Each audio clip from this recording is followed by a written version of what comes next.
Hello friends, നമസ്കാരം. എല്ലാവർക്കും xylem ഗുരുവിലേക്ക് സ്വാഗതം. അപ്പോളേ നമ്മുടെ ഈ സൈക്കോളജി എന്ന് പറയുന്ന വിഷയത്തെക്കുറിച്ച് നമ്മൾ കേൾക്കുമ്പോൾ പ്രധാനമായിട്ടും നമുക്കിപ്പോൾ 3 പരീക്ഷകളാണ് മനസ്സിലേക്ക് വരുന്നത്. കേറ്ററ്റ് പരീക്ഷ, LPUP പരീക്ഷ, ICDS സൂപ്പർവൈസർ പരീക്ഷ. അങ്ങനെയെങ്കിൽ നമുക്കൊരു സൈക്കോളജിയുടെ ഒരു കോമൺ ടെക്സ്റ്റ് ബുക്ക് വാങ്ങിച്ച് ഈ 3 പരീക്ഷകൾക്ക് വേണ്ടി പഠിക്കാമല്ലോ. എല്ലാവരും ചിന്തിക്കുന്ന ഒരു കാര്യം തന്നെയാണിത്. പക്ഷെ അത് പോരാ കേട്ടോ. ഈ 3 പരീക്ഷകളിലെ സൈക്കോളജി വിഷയം വ്യത്യസ്തമാണ്. ഒരു വിഷയത്തിന് അങ്ങനെ വ്യത്യസ്ത രീതിയിൽ ചോദ്യങ്ങൾ വരാനുള്ള സാധ്യതയുണ്ടോ? തീർച്ചയായിട്ടും ഉണ്ട്. ഇപ്പോൾ കേറ്ററ്റ് എന്ന് പറയുന്ന ഒരു പരീക്ഷ തന്നെ നമുക്കൊന്ന് പരിശോധിക്കാം. വ്യത്യസ്ത കാറ്റഗറികളിൽ നടക്കുന്ന ഒരു പരീക്ഷയാണ് കേറ്ററ്റ്.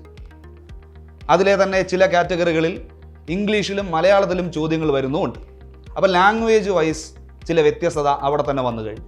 ഇനി കാറ്റഗറി 1, കാറ്റഗറി 2 എന്നൊക്കെ പറയുന്ന ആ ഒരു പരീക്ഷയിൽ 30 മാർക്കിനാണ് സൈക്കോളജി ചോദിക്കുന്നതെങ്കിൽ കാറ്റഗറി 3ലേക്ക് എത്തുമ്പോൾ 40 മാർക്കിനാണ് സൈക്കോളജി ചോദിക്കുന്നത്. ഇനി നമ്മുടെ LPUP പരീക്ഷ ഒന്ന് പരിശോധിക്കാം. 20 മാർക്കിനാണ് സൈക്കോളജി ചോദിക്കുന്നത്, അതും മലയാള ലാംഗ്വേജിൽ. ഇനി ICDS സൂപ്പർവൈസറിൻ്റെ പരീക്ഷയിലോ 25 മാർക്കിനാണ് സൈക്കോളജി ചോദിക്കുന്നത്. പക്ഷേ ആ ചോദ്യങ്ങളെല്ലാം ഇംഗ്ലീഷിലാണ്. അപ്പോൾ ഇവിടെ നിന്ന് ഒരു കാര്യം നമുക്ക് ഉറപ്പിക്കാം, 3 പരീക്ഷകളിലും സൈക്കോളജി എന്ന് പറയുന്ന ചോദ്യങ്ങൾ വരുന്നത് വ്യത്യസ്ത രീതികളിലാണ്. കേറ്ററ്റ് പരീക്ഷയുടെ ഉദ്ദേശം നമുക്കൊരു അധ്യാപകൻ അല്ലെങ്കിൽ അധ്യാപികയാകാനുള്ള കഴിവുണ്ടോ എന്ന് വളരെ സൂക്ഷ്മതയോടുകൂടി നോക്കുക എന്നതാണ്. അതുകൊണ്ട് തന്നെ ആ പരീക്ഷയിൽ ചോദിക്കുന്ന ചോദ്യങ്ങൾ വളരെ ഇൻഡെപ്ത് ചോദ്യങ്ങളാണ്. അത് കുറച്ചും കൂടെ ക്ലാസ് റൂം ഓറിയന്റഡ് ആയിട്ടുള്ള ചോദ്യങ്ങളാണ്. നമ്മുടെ LPUP പരീക്ഷയിലേക്ക് വരുമ്പോൾ 20 മാർക്ക് എന്ന് പറയുന്ന ഒരു റെസ്ട്രിക്ഷൻ അവിടെ ഉണ്ട്. ഡെപ്തിൽ ചോദിക്കണമെന്ന് ആഗ്രഹമുണ്ടായാൽ പോലും 20 മാർക്കിൻ്റെ ചോദ്യങ്ങളും നമുക്ക് ഡെപ്തിൽ ക്വസ്റ്റ്യൻ ചോദിക്കാൻ ബുദ്ധിമുട്ടുണ്ട്.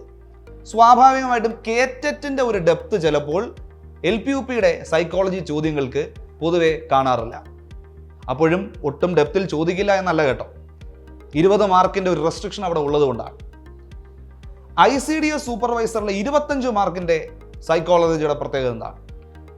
അവിടെ ഒരു ക്ലാസ് റൂം സിറ്റുവേഷനിൽ നിന്ന് മാറിയുള്ള സൈക്കോളജിയാണ് നമ്മൾ അറിഞ്ഞിരിക്കേണ്ടത്. കേറ്ററ്റ് LPUP പരീക്ഷ ഒരു അധ്യാപകൻ അല്ലെങ്കിൽ അധ്യാപികയെ കണ്ടെത്താൻ വേണ്ടിയിട്ടുള്ളതാണ് എങ്കിൽ ICDS സൂപ്പർവൈസറിൻ്റെ ഉദ്ദേശം അല്ലെങ്കിൽ ആ ഒരു പരീക്ഷയുടെ ഉദ്ദേശം മറ്റൊന്നാണ്. അവിടെ ഒരു ക്ലാസ് റൂം ഓറിയന്റഡ് ആയിട്ടുള്ള സൈക്കോളജി അല്ല നമുക്ക് വേണ്ടത്. ഇപ്പോൾ LPUP പരീക്ഷയൊക്കെ വളരെയധികം കത്തി നിൽക്കുന്ന ഒരു സമയമാണല്ലോ ഇപ്പോൾ. അതുകൊണ്ട് തന്നെ മാർക്കറ്റിൽ അവൈലബിൾ ആയിട്ടിരിക്കുന്ന പുസ്തകങ്ങളെല്ലാം ക്ലാസ് റൂം ഓറിയന്റഡ് ആയിട്ടുള്ള സൈക്കോളജിയുമായി ബന്ധപ്പെട്ടതാണ്. ഇത് വെച്ച് നമുക്ക് ഒരിക്കലും ICDS സൂപ്പർവൈസർ എന്ന് പറയുന്ന പരീക്ഷയുടെ സൈക്കോളജി പഠിക്കുക എന്ന് പറയുന്നത് ബുദ്ധിമുട്ടാണ്. അവിടെ മനസ്സെന്ന് പറയുന്നതിനെ കുറച്ചും കൂടി ആഴത്തിൽ പഠിക്കേണ്ടതുണ്ട്. ബയോളജിയുമായി ബന്ധപ്പെട്ട പല കാര്യങ്ങളും പഠിക്കേണ്ടതായിട്ടുണ്ട്. മെൻ്റൽ ഡിസോർഡേഴ്സിനെ കുറിച്ച് പല കാര്യങ്ങളും പഠിക്കേണ്ടതായിട്ടുണ്ട്. അപ്പോൾ ഇങ്ങനെ ഉറക്കത്തെക്കുറിച്ച് പല കാര്യങ്ങൾ പഠിക്കേണ്ടതായിട്ടുണ്ട്. ഇത്തരത്തിലുള്ള വ്യത്യസ്തമായിട്ടുള്ള വിഷയങ്ങൾ സൈക്കോളജിയുടെ ഉള്ളിൽ വരുന്ന ടീച്ചിങ് ലെവൽ പരീക്ഷകൾക്ക് ചോദിക്കാത്ത പല കാര്യങ്ങളും നമ്മുടെ ICDS സൂപ്പർവൈസറിൽ ചോദിക്കുന്നുണ്ട്. LPUP പരീക്ഷയിൽ എല്ലാവരും പറയുന്ന ഒരു പ്രധാനപ്പെട്ട പ്രശ്നം ലാംഗ്വേജ് മലയാളത്തിലാണ് എന്നതാണ്. തീർച്ചയായിട്ടും അതൊരു പ്രശ്നം തന്നെയാണ്. കാരണം ബഹുഭൂരിപക്ഷം ആളുകളും പഠിച്ചു വരുന്നത് ഇംഗ്ലീഷ് ഭാഷയാണ്. മലയാളത്തിൽ പഠിച്ചിട്ടുള്ള ആളുകളുണ്ട്, ഇല്ലെന്നല്ല. പക്ഷേ ബഹുഭൂരിപക്ഷവും ഇംഗ്ലീഷിലാണ് പഠിച്ചിട്ടുണ്ടാവുക. അതിനെ മലയാളത്തിലേക്ക് മാറ്റി പഠിക്കുക എന്ന് പറയുന്നത് പലപ്പോഴും ബുദ്ധിമുട്ടുള്ളൊരു കാര്യമാണ്. പക്ഷേ അതാണ് LPUP പരീക്ഷയിലെ ചാലഞ്ച് എന്ന് പറയുന്നത്. ഇംഗ്ലീഷിലാണ് LPUP പരീക്ഷ നടത്തുന്നത് എങ്കിൽ 20ൽ 15 മാർക്ക് അല്ലെങ്കിൽ 15+ മാർക്ക് ഈസി ആയിട്ട് സ്കോർ ചെയ്യാൻ പറ്റും. അതേസമയം ഇത് മലയാളത്തിലേക്ക് വന്നപ്പോഴോ നേരെ 10ന് താഴേക്ക് മാത്രമായി ചുരുങ്ങുകയാണ് ചെയ്യുന്നത്. അപ്പോൾ ഇവിടെ ഈ ഭാഷയുടെ ഒരു പ്രശ്നത്തെ മറികടക്കുക എന്നതാണ് നമ്മുടെ മുമ്പിലുള്ള വെല്ലുവിളി. കേറ്ററ്റ് പരീക്ഷയുടെ ഒരു അഡ്വാൻറ്റേജ് നെഗറ്റീവ് മാർക്സ് ഇല്ല എന്നതാണ്.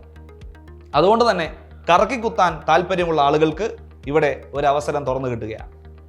എന്ന് കരുതി LPUP പരീക്ഷയിലും ICDS പരീക്ഷയിലും കറക്കിക്കുത്താൻ ചെന്നാലോ ഉള്ള മാർക്കും കൂടി നമുക്ക് താഴേക്ക് പോകാനുള്ള സാധ്യതയുണ്ട്. അപ്പോൾ നമ്മുടെ ഈ സൈക്കോളജി 3 വ്യത്യസ്ത പരീക്ഷകൾക്കും വ്യത്യസ്ത രീതിയിലാണ് പഠിക്കേണ്ടത് എന്നുള്ളത് നിങ്ങൾ ഓർത്തു വയ്ക്കുക. ഞാൻ മുമ്പ് പറഞ്ഞൊരു കാര്യം പ്രത്യേകം ഓർമ്മിപ്പിക്കുന്നു. ICDS സൂപ്പർവൈസറിൻ്റെ സൈക്കോളജിയിൽ കുറച്ച് ബയോളജിക്കലായിട്ടുള്ള കാര്യങ്ങളും കൂടി നമുക്ക് പഠിക്കേണ്ടതായിട്ടുണ്ട്. ഇപ്പം മസ്തിഷ്കം അല്ലെങ്കിൽ ബ്രെയിൻ, ന്യൂറോ ട്രാൻസ്മിറ്റേഴ്സ്, ന്യൂറോൺസ്, ഇതൊക്കെ ചേർന്ന് വരുന്ന ഒന്നാണ് നമ്മുടെ ICDS സൂപ്പർവൈസറിൻ്റെ സൈക്കോളജി. ഏത് ഡെപ്തിലാണ് ചോദിക്കുന്നത്? ICDS സൂപ്പർവൈസർ എന്ന് പറയുന്നത് ഒരു ഡിഗ്രി ലെവൽ പരീക്ഷയാണ്.